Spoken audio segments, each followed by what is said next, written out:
এই কম্পিটিশনে আমি কেমন পারফর্ম করলাম আর আমার পজিশন কি হলো, চলো তোমাদের শুরু থেকে বলি। হ্যালো গাইজ, আমি সুভাশিস, আরো একটি সুন্দর সকালে তোমাদের সবাইকে স্বাগতম। সকালে হোটেল থেকে বেরিয়ে হাঁটতে হাঁটতে চলে এলাম স্টেডিয়ামে। এখানে এসে দেখি চেস নাম্বার আর খাবার টোকেন নেওয়ার জন্য এত লাইন। যাই হোক, তারপর সমস্ত স্যার ম্যামরা মিলে প্রদীপ প্রজ্বলন করে আমাদের দেশের জাতীয় পতাকা উত্তোলন করলেন।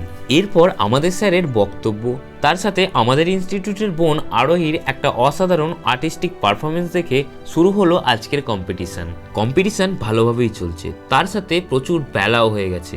তাই আমি দাঁড়িয়ে গেছি লাঞ্চ নেওয়ার লাইনে, আর এই লাইনে দাঁড়িয়েই আমার অনেকটা সময় কেটে গেল। খাবার নেওয়ার পরেই শুরু হয়ে গেল আমাদের পারফরমেন্স। প্রত্যেকটা কম্পিটিশনের মতোই এই কম্পিটিশনেও আমি আমার 100% দিয়ে পারফর্ম করেছি। তোমরা কমেন্টে জানিও আমার আসন কেমন হয়েছে। কম্পিটিশন শেষ হতেই আগে খেয়ে নিলাম। এই কম্পিটিশনে আমি 4th পজিশনে এসেছি। প্রাইজ দেওয়ার পর্ব শেষ হতেই শুরু হলো সমস্ত আর্টিস্টিক সিঙ্গেলের কম্পিটিশন। সবার আর্টিস্টিক সিঙ্গেলের পারফরমেন্স দেখতে দেখতে আজকের দিন শেষ হলো।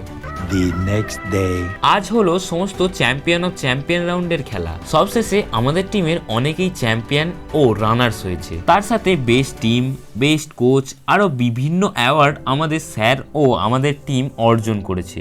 তাই এটা না করলে চলে।